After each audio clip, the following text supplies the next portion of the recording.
بسم اللہ الرحمن الرحیم۔ ایک بات میں اور بتانا چاہتا ہوں آپ حضرات کو، جیسا کہ آپ حضرات نے سن رکھا ہے اور بہت سارے چینلوں میں ایک بات بتائی جا رہی ہے کہ رمضان المبارک کی راتوں میں بیویوں سے ہم بستری کرنا، بیویوں سے ملنا، میں بتا دینا چاہتا ہوں وضاحت کے ساتھ بالکل جائز ہے، کوئی کراہت نہیں، نہ مکروہ ہے، نہ حرام ہے، نہ جائز ہے، بالکل جائز ہے، کیونکہ قرآن کریم کی آیت احل لکم لیلۃ الصیام الرفث الی نسائکم ہن لباس لکم وانتم لباس لہن، اس آیت کو مد نظر رکھتے ہوئے بالکل وہ اپنی بیوی سے مل سکتا ہے۔ لیکن اس سے آگے میں ایک بات کہنا چاہتا ہوں، اللہ رب العزت نے اس ماہ مبارک کو ہمارے سامنے رکھا ہے، یہ عظیم ترین، یہ قدرت سے بھرا ہوا، رحمتوں سے بھرا ہوا، برکتوں سے بھرا ہوا مہینہ ہمارے سامنے ہے۔ ہمیں چاہیے کہ ہم 11 مہینہ اپنی منمانی میں گزارے،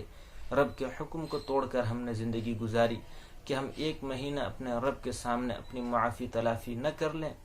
اگر کوئی شخص اس پر قادر ہوتا ہے کہ وہ اپنے نفس کو قابو کر سکتا ہے تو اسے چاہیے کہ رمضان المبارک میں بالکل اپنی بیوی سے الگ رہے۔ اگر اپنے آپ کو کنٹرول نہیں کر سکتا، اگر وہ ہم بستری کرتا ہے، بالکل کرنا جائز ہے، درست ہے، حلال ہے، کر سکتا ہے تو ہم بستری کر لے، لیکن ایک بات کا ذہن میں ضرور رکھے، ایک بات ذہن میں ضرور رکھے کہ ہم بستری کرنے کے بعد فوراً غسل کر لے، اور اپنی بیوی کو بھی کہے کہ آپ بھی غسل کر لیجئے، اس لیے کہ جب ایک جگہ قرآن میں ایک جگہ آیت ہے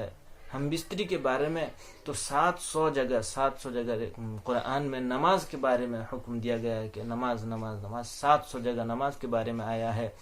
تو ہمیں ایک حکم کو مان کر ہم 700 حکم کو توڑ رہے ہیں، 700 بار نماز کے بارے میں بتایا گیا ہے، اس حکم کو ہم توڑ رہے ہیں۔ لہذا اگر کوئی ہم بستری کرتا ہے، جائز ہے، حلال ہے، کر لے، لیکن خود بھی غسل کرے اور اپنی بیوی کو بھی کہے کہ غسل کر لے، تاکہ ہم فجر کی نماز